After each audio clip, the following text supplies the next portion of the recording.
for Carl DeHaney. That's who we're talking to today. He loves his job. He does a great job. And he's got 55,000 people. And anybody who keep 55,000 people happy, you deserve some praise. It's incredible. Shameless here, but I absolutely love it. I do. Since you're working so hard, we're going to give you a brief break at this point and let people know that you're listening to My Hometown on the voice of Nassau Community College, WHPC 90.3. Our guest today is Carl DeHaney, Commissioner of the Town of Hempstead Sanitary District 2. We'll be right back after this short intermission. Adopt US Kids presents Multiple Choice Parenting. You're bringing your daughter to her favorite pop star's concert. Do you A, wear earplugs? Isn't this fun, Dad? I have a soft pretzel. B, remember the moment with matching concert t-shirts. That's going to be $180. Or we can just take a photo. C, show her how you used to do concerts. We're going crowd surfing. I can't. It's so heavy. Oh, my God. Or D, just roll with it. Woo! Justin! Look at us right here! Justin! OMG! He just looked. I love you, Justin! I love you! When it comes to parenting, there are no perfect answers. But that's okay, because you don't have to be perfect to be a perfect parent. Teens in foster care will love you just the same. For more information on how you can adopt, visit adoptuskids.org. A public service announcement from the U.S. Department of Health and Human Services, Adopt U.S. Kids, and the Ad Council. My Hometown is made possible by Anton Media Group. For more of your local community news, you may visit antonmediagroup.com. If you have a story to share or want information about subscriptions, you may call 516-747-8282. WHPC. And now we return to My Hometown. We're back on My Hometown. I'm your host, Bill Horan, along with Nassau Community College student Zac Turkel, on the voice of Nassau Community College, WHPC 90.3. Our guest today is Carl DeHaney, Commissioner of Town of Hempstead Sanitary District Number 2. Carl, you really exude the feeling that you love your work, but why is this work so important to you? I think sometimes, especially with public service, I think humility is one of the most important virtues you can have in terms of doing this. And I say that because when you think of sanitation and you're talking about garbage collection, people don't think of that. People kind of like the glossy, they kind of like, the bright lights and what have you, but you don't think of the importance of sanitation collection and garbage pickup. But I tell you one thing, my dad always said it, and I'm able to channel my father a lot these days, especially him being gone. But you never understand how important garbage collection is until they stop doing it. Oh, so true. Again, Zac, before today's show, I was just thinking of that, and I hate those. Not that I hate the 5-day weekends, but when you have that, you skip the one pickup, and you have all the extra things and everything. I don't like that. You got to squish it all up, and the dog is smelling it, and the bees are flying around. Exactly. That's when I really appreciate it. And you're absolutely right, Bill. And it's important. I think people tend to. I think it's overlooked, the importance of sanitation and garbage collection. And it's actually one of the blocks of our community, one of the boulders of our community, in terms of keeping the community clean. We can talk about how great the community is and what have you, but if you're not clean, the cleanliness, I think that's kind of overlooked. And when you talk about garbage collection, I mean, besides the fact that somebody has to do it, but it's a necessity. It's something that needs to be done, and it's a staple of our community. It's just not as glamorous as maybe some of the other public service positions, but its importance is magnanimous in terms of what it means to the community. I think that's why they give us those extra day weekends, just to appreciate you guys. There it is. I'm pretty certain of that. Carl, do you feel that it's everyone's responsibility to get involved? Because when people think of sanitation, they think of garbage, but it's a lot more than that, right? So do you think it's important for other people to get involved? Absolutely. I think, and it starts with something as simple as picking paper up off the ground when you see it and putting it in the garbage, putting your paper in the garbage. And people don't understand how those things tie into even economic development. When you want, businesses to come to your community and establish themselves from an economic development standpoint, nobody wants to come to an unclean community. You want everything, your receptacles in place and things of that nature. So, absolutely, I think everyone should be involved.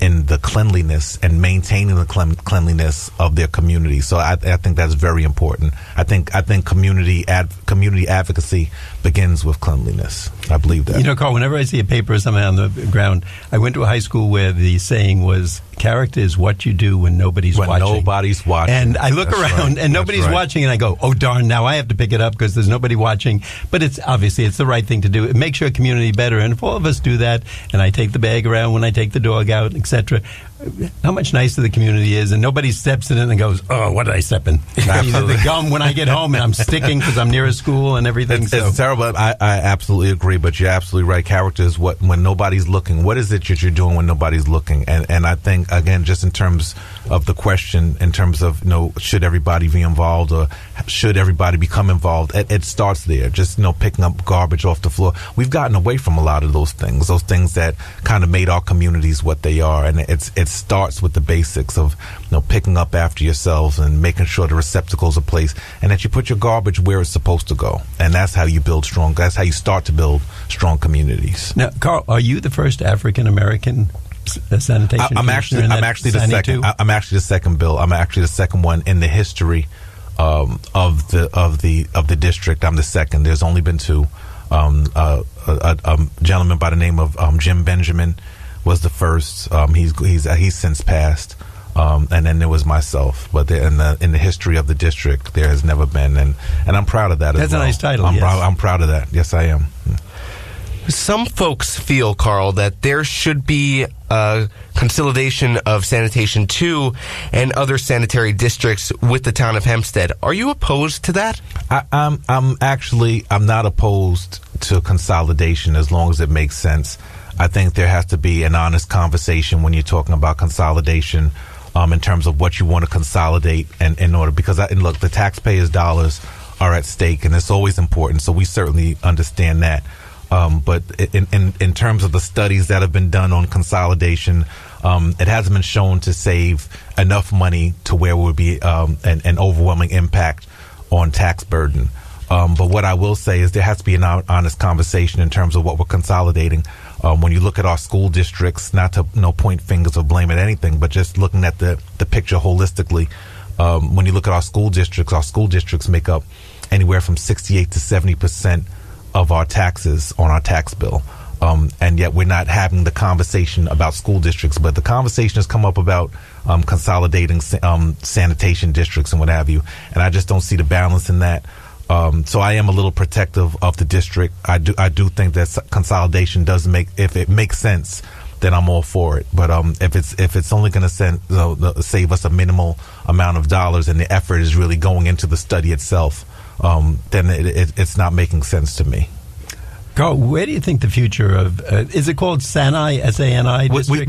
We say SANI 2 for short, okay. But no, short for sanitary. Just for our audience, because I didn't know if that was a formal designation or if it was just that's actually us insiders. But that's fine, Bill. Actually, our website is sani2.com. Oh, it is. S-A-N-I. S-A-N-I.com. And the number 2. Yeah, and the number 2. So we say that for short. And on the sides of our truck, if you see them go by, they're green trucks. It says Sani2 working for you. That's our slogan. I like that. Yeah, that's our slogan. But in terms of the future of it, I think the future. I think you'll see us do a lot more eco-friendly things as we move forward, trying to be more eco-friendly. That we want to kind of deal with more. We deal with recycling and all of those things, but we kind of put more emphasis on those things to be better neighbors, to serve our community in a better capacity, to make us more friendly, eco-friendly. That's what we're looking at right now, is how we can be more eco-friendly in terms of what we do. Here at WHPC, we have a saying. We say Zac Turkel is swell, so we're going to go back to that. Thank you, Bill. I appreciate that. That's good stuff, Zach. Yeah, it is. You may be changing your truck soon. Exactly. Carl, let's switch gears for a little bit and move away from Sanitary District. Recently, you ran for another elective office. Can you tell us about that? Recently, I ran for the office of Nassau County Clerk. Alongside some running mates. I ran alongside George Maragos, who is the current Nassau County Controller, but he ran for the office of Nassau County Executive. a young lady by the name of Amma Yawson, who ran for Nassau County Comptroller. We ran together. But I ran for Nassau County Clerk, and actually a Democratic primary. I'm a Democrat by political affiliation. Then we ran a primary, and we did well. I mean, the one thing you find out in politics that every loss is not a loss. We did very well, but we came up short in terms of where what our overall goal was, and of course that was to win. But we did well. But basically, that was the race. We ran a primary against the Democratic Party and did well, but came up short. And Carl, in any business, sanitation, are there any things when you became commissioner just took you totally by surprise? And it's actually, the irony, and when you'd asked me that earlier, and I thought about it, and us in our conversation, the number of households we serve. You tend to, sometimes with sanitation and garbage pickup, the world is as big as your house and your area. You're worried about your area. But then when you look at it from this side and the fiscal side and fiscal impact and what have you, and how it impacts the area, the number of households we serve, you're talking about 55,000 households. That's enormous, and that's a lot of people. And it's in the words of one of my uncles, that's a lot of garbage. You're talking a lot of garbage, yeah. But I think of anything else, the responsibility of ensuring that those 55,000 households are getting a timely and an orderly pickup in terms of their trash.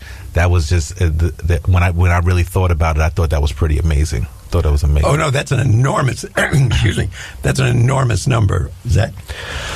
Who would you say is your biggest inspiration with regards to public service? Carl, you mentioned your parents, but is there anybody else?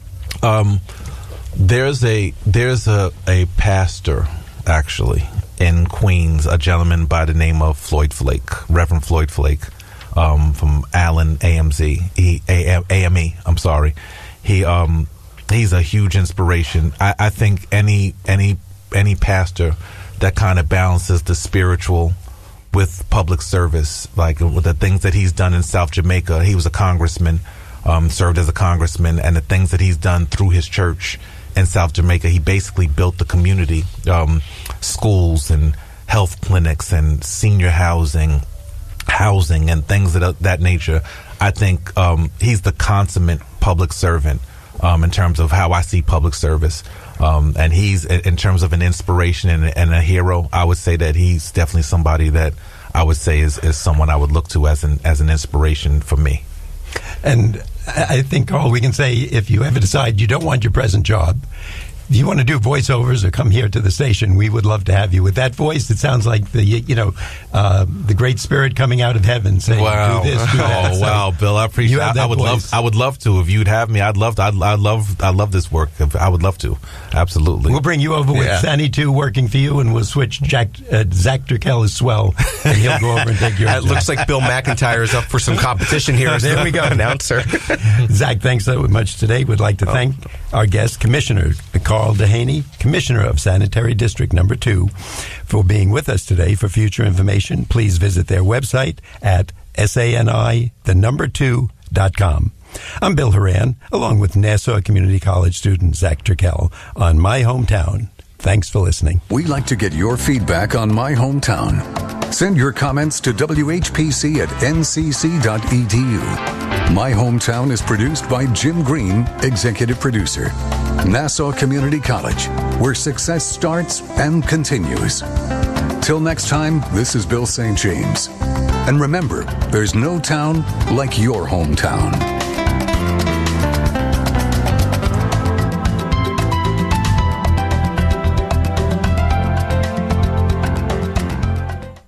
The opinions expressed on air are not necessarily those of WHPC, its management, or Nassau Community College. Responsible opposing viewpoints will be considered by emailing them to whpc@ncc.edu or by mail to WHPC 1 Education Drive, Garden City, New York 11530. Thanks for listening to the voice of Nassau Community College, 90.3 WHPC. Okay.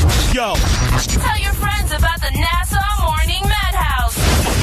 Hear what you're missing. Check it out. What is something that you did when you were younger that you'd never do again? I wanted to tap dance. I wanted to learn how to tap dance.